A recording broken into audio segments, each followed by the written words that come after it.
Yun, so andito tayo sa Bulacan ngayon, no? Naiuwi na natin yung 8 Decalb White na naiwan sa Mandaluyong. So andito na sila, kompleto na. 23 na babae at 3 lalaking Decalb White. So hopefully maging successful yung plan natin dito, no? Kasi magpo-focus tayo dito for the meantime.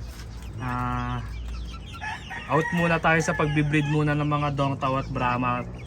Momentarily lang naman, pero babalikan natin yan.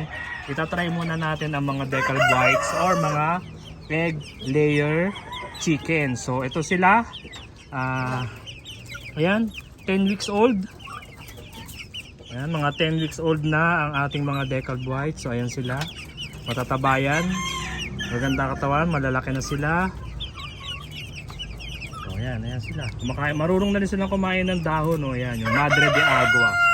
So tinry natin lagyan niya na tumutuka-tuka na sila kasi may mga tanim tayong Madre de Agua.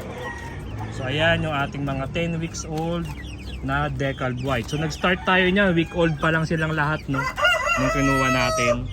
So ito na sila ngayon after 10 weeks. Malalaki na.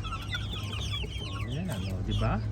10 weeks old na mga Decalb White egg layer chicken. So yun lang, maraming salamat. Thank you.